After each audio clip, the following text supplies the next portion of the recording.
This happened last month. I was working my night shift at Riverside Memorial Hospital. I'm David, 35, and I've been an orderly there for 3 years. I like the routine of my shifts. They were usually quiet. Then things changed. It was my first night of the week. The hospital sounded just like it always did. Gurneys squeaking, monitors beeping. I went on my rounds, checks here and there, trying to stay alert. Everything felt normal until I reached the old surgical wing. The air suddenly felt colder. I wrapped my arms around me, thinking it was just a draft. That's when I heard it. A soft tapping, like fingers drumming against the wall. I stopped. I looked around. No one was there. My heart raced, but I shook it off. Just my imagination, I told myself. I moved on. As the week went by, the tapping didn't stop. Each night it grew louder, echoing in the empty halls. I thought I was tired. Perhaps I was overworking myself. Then there were the shadows. They flickered at the edge of my vision.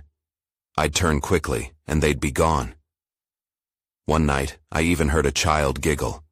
I froze in place. That felt wrong. Very wrong. A few days later, I met a nurse in the break room. She looked uneasy. I asked if she was okay. She sighed and said she felt strange. I wondered if she'd heard the whispers too. My mind was racing. Were we all just exhausted? Or was something truly wrong? The tapping grew louder. I found medical charts on empty beds, pages that talked about patients I'd never seen. The names were unfamiliar. My hands shook as I handed them to my supervisor.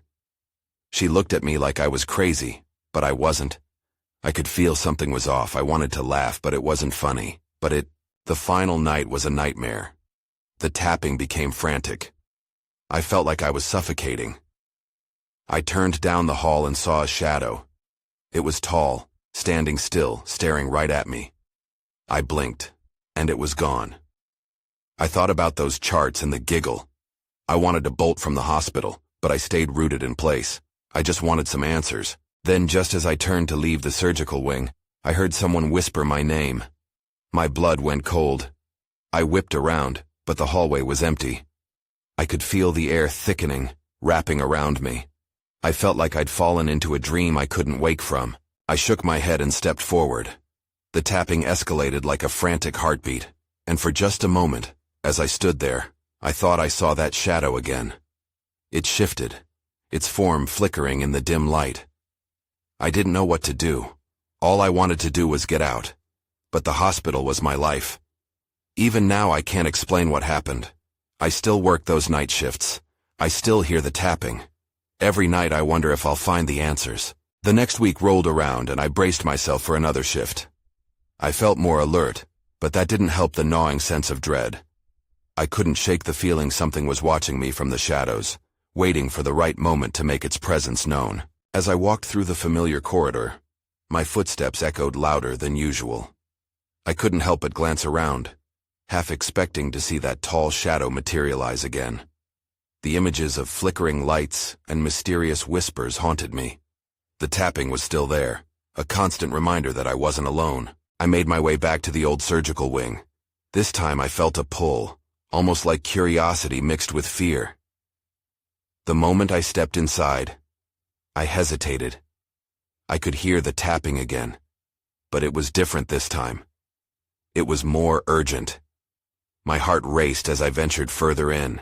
Then I spotted it, a door slightly ajar at the far end of the hallway. I hadn't noticed it before. The paint was peeling, the handle rusty. Against my better judgment, I walked closer.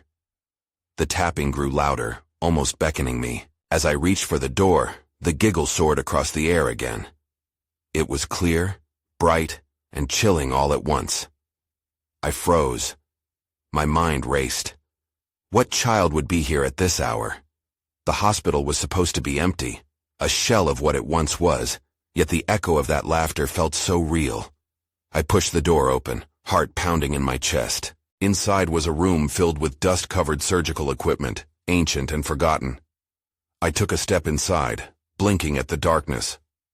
My flashlight flickered, illuminating the edges of the room. But what caught my eyes was a small chair in the corner.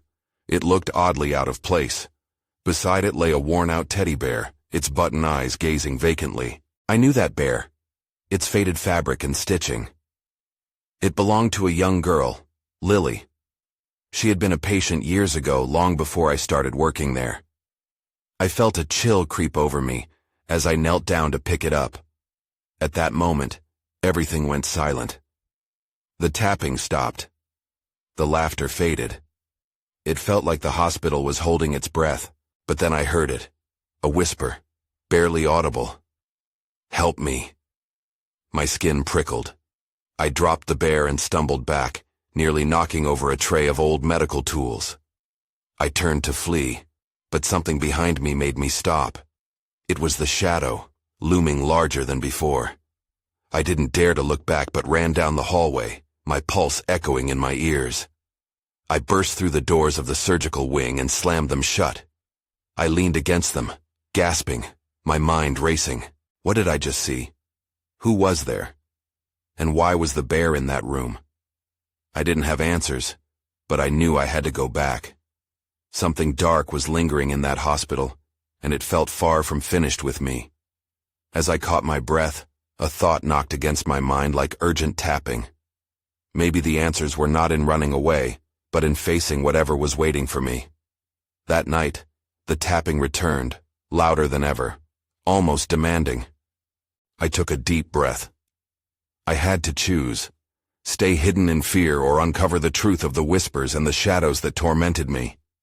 The answer seemed to call me back to that room, and the choice was clear. The next night, I steeled myself and returned to work.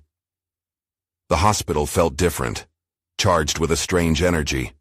I could almost feel it, the lingering presence of something unseen, yet all too real. As my shift began, I wandered through the halls. The whispers seemed to have quieted down, but the tapping was still there, steady and insistent. I moved towards the old surgical wing, heart pounding. I replayed the events of the last visit in my mind. I had to confront whatever was lurking in that darkness. When I reached the room with the teddy bear, I hesitated. The door was still ajar, just as I'd left it. I took a deep breath and pushed it open, determined to find answers. The room was just as I remembered, dusty, filled with outdated equipment. But this time, the atmosphere felt charged, like the air before a storm. And then I saw it. The teddy bear was gone. My stomach dropped. I felt an overwhelming urge to look for it. But what if I found something else? Glancing around, I caught movement out of the corner of my eye. A flash, perhaps a shadow. I turned quickly, but nothing was there. Just the empty room, now thicker with tension. "Lily?" I called out, my voice trembling. Silence answered me, heavy and suffocating. I walked further inside, feeling the chill seep into my bones. The tapping had stopped, but in its place, I heard something else. A faint rhythmic sound like a heartbeat. Or was it breathing? A spark of bravery surged through me as I moved toward the corner where the bear had last been. My heart raced. "If you're here, show yourself," I whispered, half expecting nothing. But then a soft giggle broke the silence. It was unmistakable, like a child at play. I whirled around, and there, standing at the threshold of the doorway, was a small figure. A girl no older than 7, dressed in a hospital gown, stained and old. Her hair fell in tangled curls around her face. She smiled at me, but it was not a smile of innocence. My breath caught in my throat. "Help me," she whispered, her voice echoing. Before I could respond, she darted away, disappearing down the hallway. I stumbled after her, adrenaline coursing through me. I knew I shouldn't follow her. I should turn back. But my legs moved on their own. The girl led me through the corridors, effortlessly weaving past shadows and debris. I struggled to keep up, but each step felt like a descent into something darker. The walls whispered, the lights flickered. Were they trying to warn me? Finally, I reached the end of the hallway where she stood at another door, this one even older than the last. "In here," she pointed, her smile faltering. I hesitated, glancing back the way I came. It was empty now, the ghost of her laughter still echoing in my mind. My heart raced as I weighed the decision before me. Should I go in? What lay beyond that door? It felt like I was standing on the edge of a cliff, waiting for a push. Then the lights flickered violently, and I heard it again. The whisper. "Help me." The urgency in her voice danced in my mind, pulling me closer. That's when I saw it. A shadow slipping through the door's crack, threatening to consume everything in darkness. And I realized whatever was waiting in that room might be more than I bargained for. I stood frozen at the threshold, the handle cool against my palm. The girl's urgent plea echoed in my mind. "In here." Her wide eyes bore into me as if she was searching for something only I could provide. There was a heaviness in the air, and I could almost feel it pushing me backward. But I couldn't turn away now. Not after everything. With trembling fingers, I turned the knob and pushed the door open. It creaked, a sound that seemed to split the silence. The room inside was dark, shadows stretching and curling as though alive. My heart raced, but I stepped inside, compelled by fear and curiosity. The room was a storage area, filled with old medical supplies and gurneys covered in white sheets. My eyes adjusted slowly, and I noticed something glimmering under the dim light. My breath caught in my throat. There, on a small table, lay a small wooden box, beautifully carved, yet aged with time. As if drawn by an unseen force, I approached the box. Something about it felt familiar, but I couldn't place why. I reached out to touch it, and the moment my fingers brushed the smooth surface, a chill ran through me. Suddenly, the shadow shifted violently, and the room filled with a rush of cold air, slamming the door shut behind me. I whirled around, my pulse pounding in my ears. "Hello?" I called out, forcing myself to sound braver than I felt. There was no answer, just the creeping sense of dread pooling in my stomach. The girl was gone, leaving only her echoing laughter behind. I turned back to the box. The curiosity gnawed at me. Opening it felt like an invitation to calamity, yet I felt powerless to resist. I lifted the lid slowly. Inside lay a single piece of paper, yellowed and frayed, with words scrawled in a messy handwriting that made my skin crawl. "Help us, we are trapped. They won't let us go." My breath hitched. Who were we? Could the girl be one of these trapped souls? I felt a sudden rush of panic. I slammed the lid shut, but the shadows around me grew thicker, the air heavier. And then, I heard the whisper again, only this time, it was louder, more insistent. "Help me." It enveloped me, wrapping around my mind, cutting off all rational thought. I stumbled back, my hands reaching blindly for the door. It wouldn't budge. The force pressing against it was relentless. "Let me out!" I shouted, fear clawing at my throat. Just when I thought I was going to suffocate in that claustrophobic darkness, the whispers turned into a chorus, overlapping and chaotic. "Help us! Help us!" The room started to spin, and the shadows began to swirl, coalescing into forms that resembled the shapes of children, their faces twisted in expressions of anguish. I turned my back to the chaotic sights, grabbed the handle with all my strength, and yanked it again. With a creak, the door finally gave way. I stumbled out into the hallway, gasping for breath, my heart racing like it might explode. But the girl was standing there further down, now just a silhouette against the pale light. "Why didn't you help?" she asked, her voice hauntingly familiar yet foreign. I tried to speak, but the words wouldn't come. I felt trapped, as though her lingering presence had tethered me to the very darkness I was trying to escape. "Help us," she echoed, and suddenly the weight of her plea slammed into me harder than before. I realized this wasn't just about the girl. This was bigger than me. I had awoken something that I couldn't understand, something that wasn't done with me yet. As I took a step toward her, the lights flickered violently again, and I felt a pull, a deep hunger from the shadows. I took a shaky breath and forced my feet to move. I had to find out more. As I approached the girl, the flickering light started to dim, plunging the corridor into near darkness. The air felt electric, charged with anticipation and fear. "Wait," I called out. "Where are you going?" But she only stared at me, her face now obscured by shadows. It felt as if we were playing a game where the rules were lost. I paused, scanning the hallway. The whispers grew more frantic. They echoed off the walls, an unsettling cacophony that sliced through the night. The hallway morphed around me. The familiar turn towards the patient rooms I'd known for years felt foreign. My heart ached as the words, "Help us," chased me. I glanced back, but the girl had vanished. I was alone, enveloped in darkness. Panic seeped into my veins. I needed to leave, but something urged me to press on. I turned left instead of right, drawn by the whispers. I could barely tell if they were real anymore, or just figments of my fear. That's when I saw it. A light flickered from the end of the hallway, spilling something pale and haunting across the floor. I was drawn to it, compelled despite the dread tightening within me. As I got closer, I realized it was coming from a door marked, "Emergency Room 2." I hesitated. The door stood ajar, and the whispers grew louder. They weren't just pleas. They felt desperate, angry even, and they seemed to call for me specifically.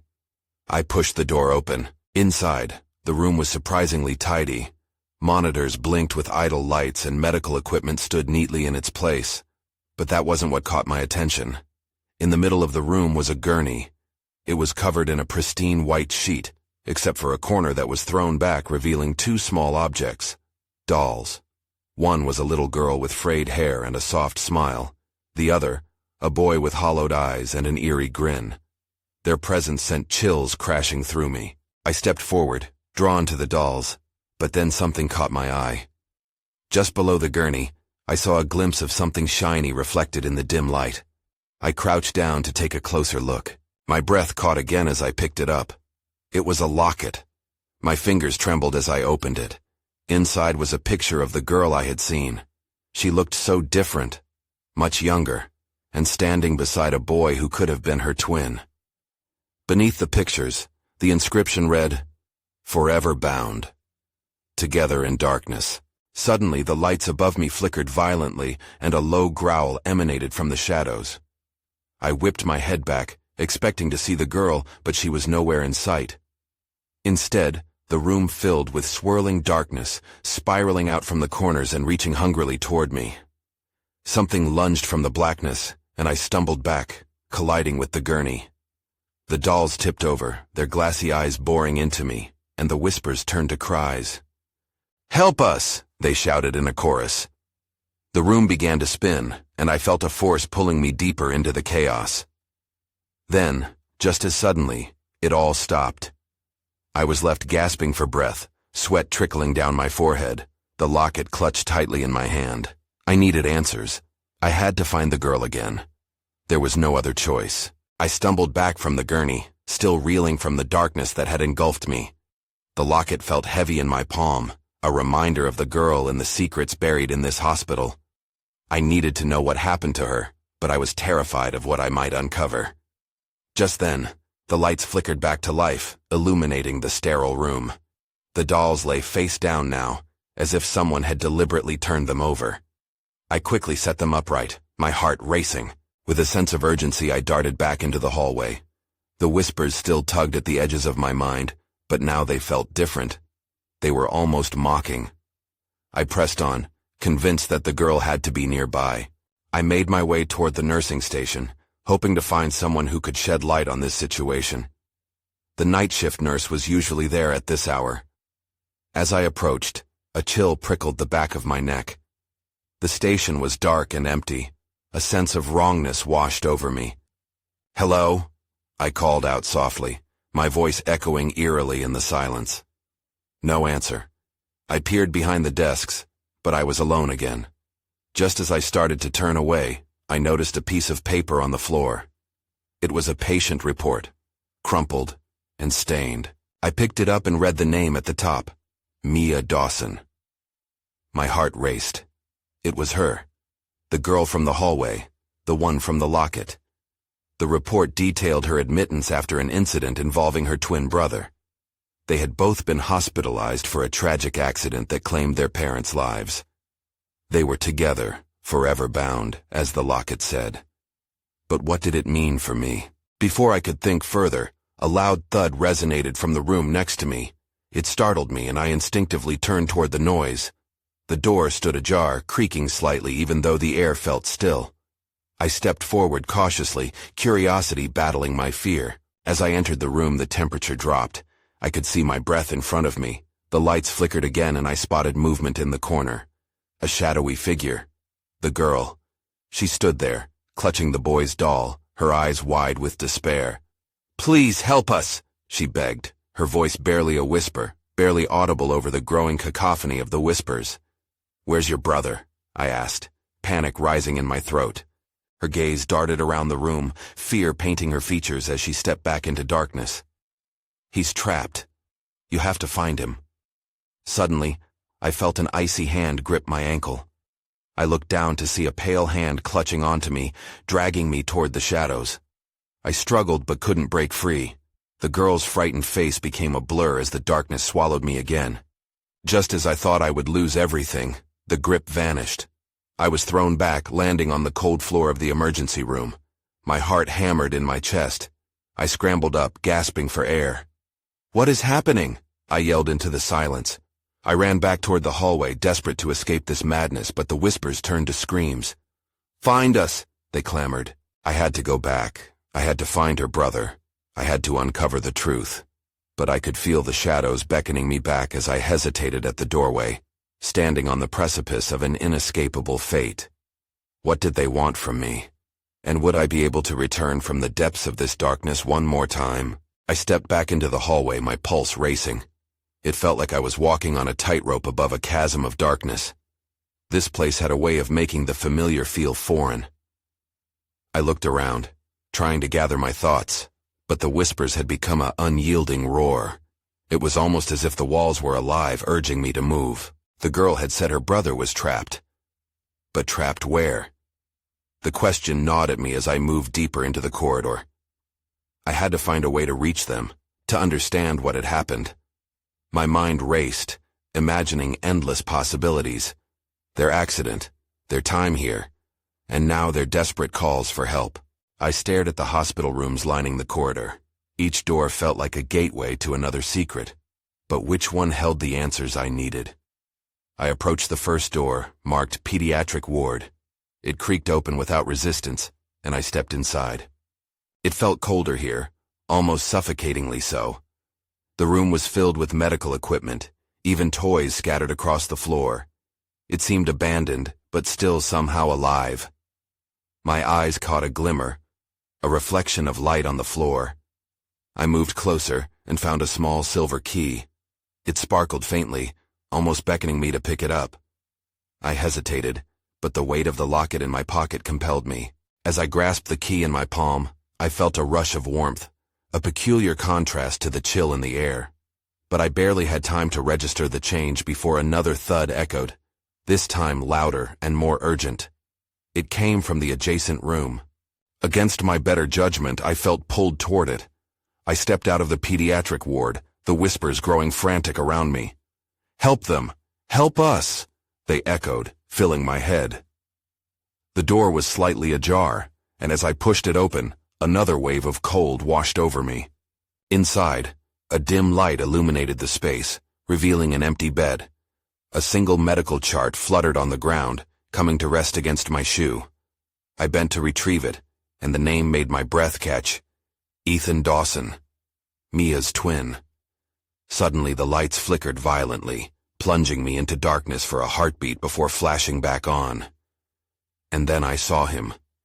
Ethan, standing in the corner, his face pale and eyes full of fear, mirroring his sister's expression. "Why did you come here?"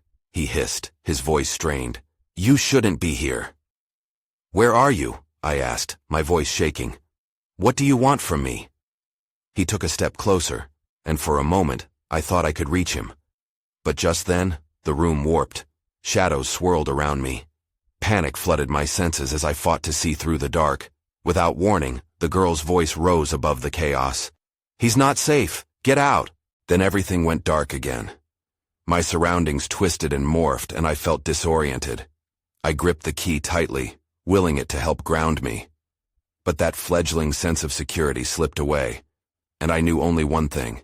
This night was far from over, and I just might be trapped with them. When the darkness lifted, I found myself standing in the same room, but everything felt wrong.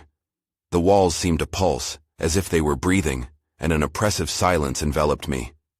Ethan was gone. I blinked, trying to adjust my eyes to the dim light, but it didn't help.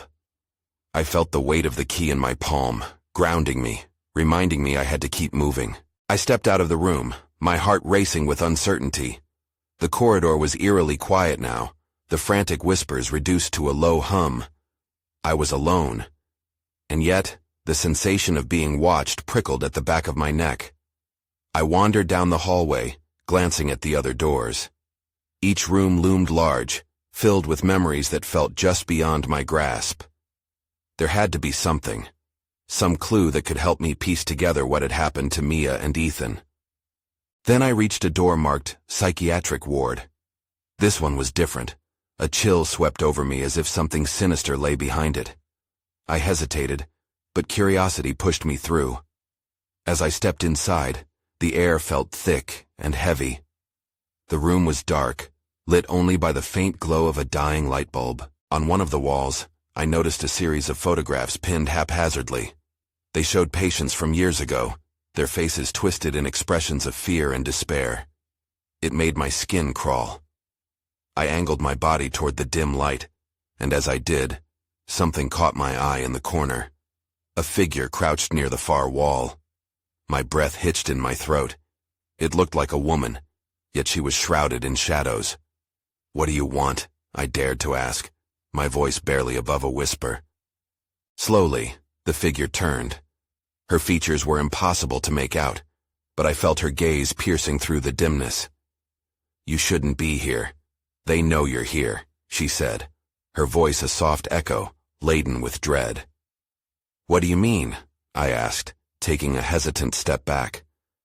"Leave now, before it's too late," she warned, her words striking a chord of urgency within me. As I opened my mouth to plead for answers, the lights flickered violently again, plunging the room into darkness.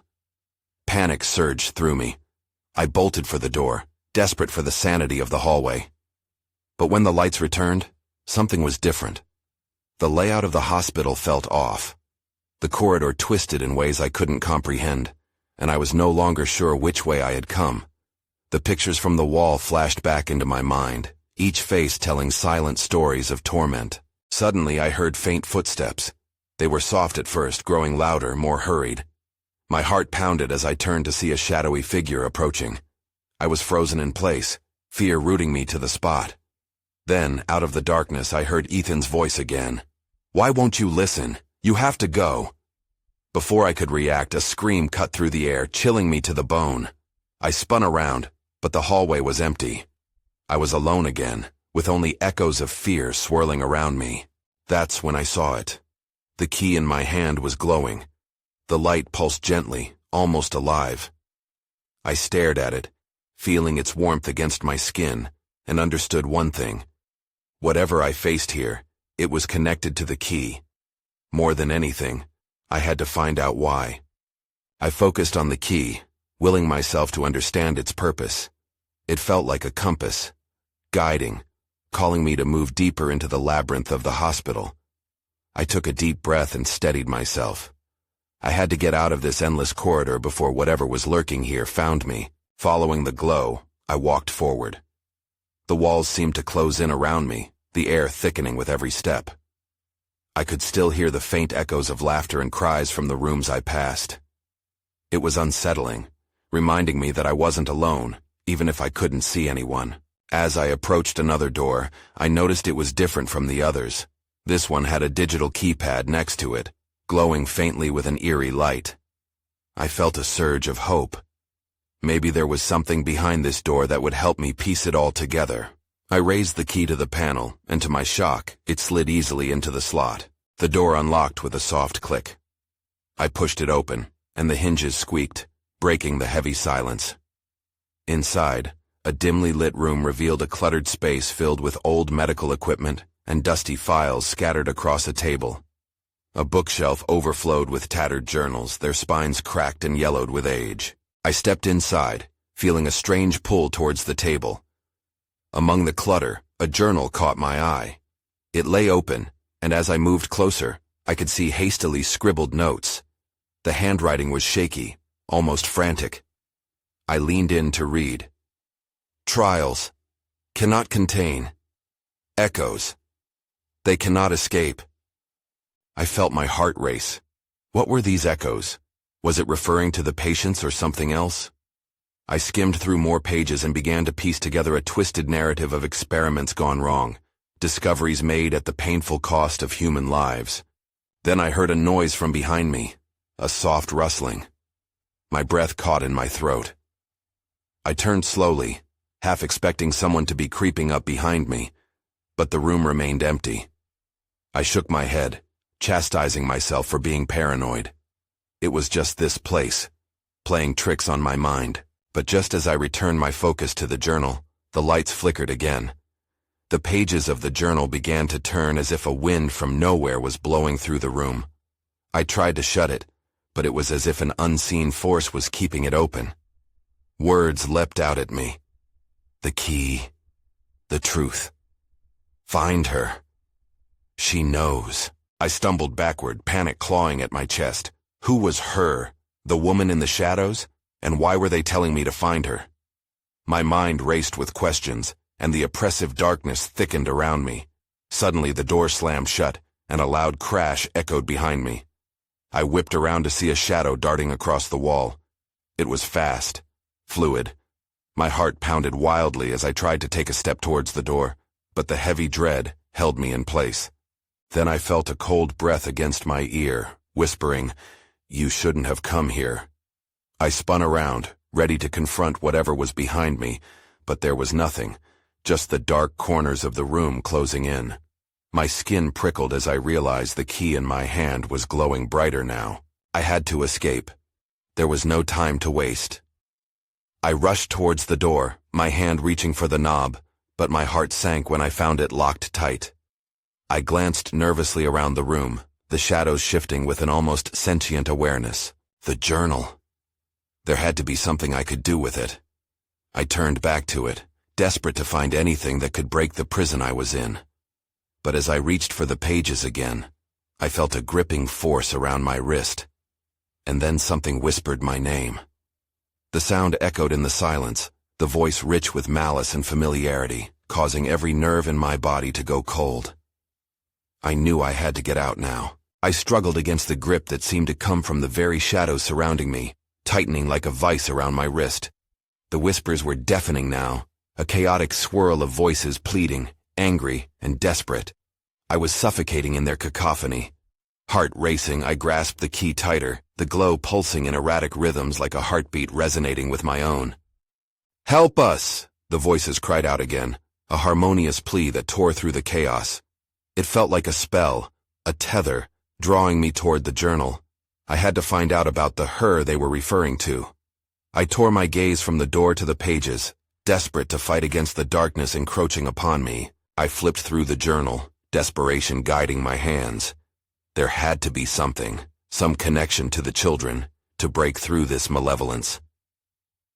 Echoes. Cannot escape. I muttered to myself, trying to make sense of it all. Just as I landed on another entry, the lights flickered violently, throwing the room into an urgency that made my heart stutter. A passage stood out, scribbled hastily. "The truth binds us, even in death." I felt it pulse in my bones like a warning. The shadows coiled tighter, wrapping around my legs like ice, and I realized they were not just dark, but shapes, figures that seemed hungry, angry at my intrusion. What happened to those children? Then, as if a spark ignited in my mind, clarity hit me. The girl, Mia, the locket. Did she know? Was she the key to understanding what trapped them? Gathering whatever courage I had left, I called out into the void. "Where is Mia?" In an instant, the shadow stilled, and a silence enveloped me. A deceptive calm. It felt like the air itself paused, and I clung to that moment like a lifeline. "She's waiting for you," a whisper echoed back, the tone softer now, almost pleading. But the words were tainted with uncertainty, the edges frayed. Suddenly, The door to the room rattled violently as something threw itself against it from the outside. I leaped to the handle, twisting it urgently. The shadows recoiled, the grip on my wrist slackening just enough for me to escape. I pulled the door open and stumbled into the hallway just as something clawed at my heels, whispering my name like a sinister chant. I ran, my instincts screaming at me to escape. I bolted down the corridor, past empty patient rooms that echoed with remnants of stories long gone. Light flickered erratically above me, the shadows still reaching, trying to drag me back into their depths as I navigated the hospital's tangled veins. I needed to find Mia, to help her brother, to finish whatever this was. I raced toward the restricted ward I had seen earlier, propelled by instinct, fear, and a flickering glimmer of hope. As I swung open the enormous door marked "Restricted Access," the dim light within revealed an expansive room cluttered with old reflectors and faded memories. And there, alone in the far corner, was Mia.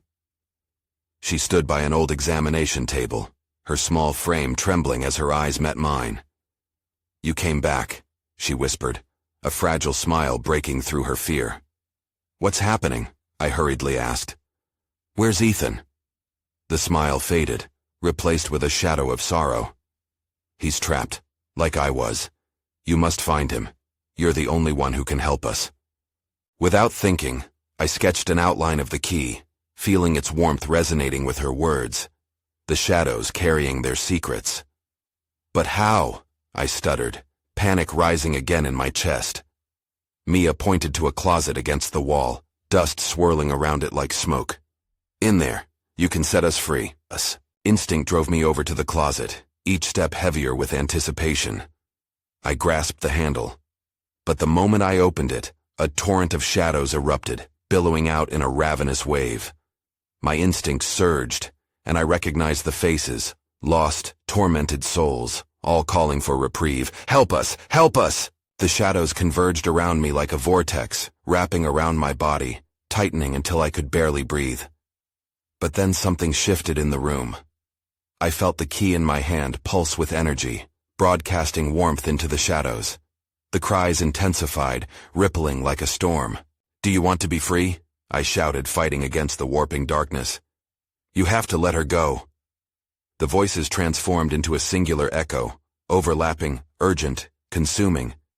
I could feel the darkness falter, a moment's hesitation hanging in the air. But it was fleeting. I glanced at Mia, her figure illuminated against the chaotic storm, determination radiating from her small frame. "You have to believe," she echoed, and with a fierce resolution in my heart, I raised the key high overhead. "Then I will fight." The moment I did, an explosion of light burst forth from the key, radiating through the shadows like a beacon. The cries morphed, mingling in a chorus of desperate glory, a relenting of anguish. "Help us!" they screamed one last time before the light consumed everything. The darkness erupted, breaking apart like fragile glass. Mia's figure flared in brilliance, then darkened. I felt the air shift as tendrils of the shadows dissolved around me. The voices faded, their weight lifting into nothingness as the warmth enveloped me. And then there was silence. I stood alone in the vast emptiness where the ward had been. The key fell from my fingers, clattering against the ground, the once pulsing glow fading to an echoing hum.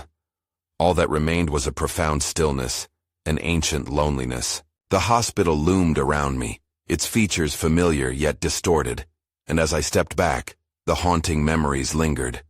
Not faded, but transformed. I realized I had set something free. But what remained? Questions danced in the silence. Would Mia and Ethan ever be truly rested? Should I even dare to hope? I turned to leave the hospital, each footfall burdened yet lighter. As I stepped outside into the night, the weight of darkness lightened from my chest, but the chill still clung to the air around me. Sometimes I still hear the whispers, distant echoes of laughter, shadows lingering on the edge of my senses. But I moved to a different city soon after. Even now, a part of me wonders if Mia and Ethan are at peace, or if the hospital keeps whispering stories to anyone who wanders through the night. But mostly I try not to think about it.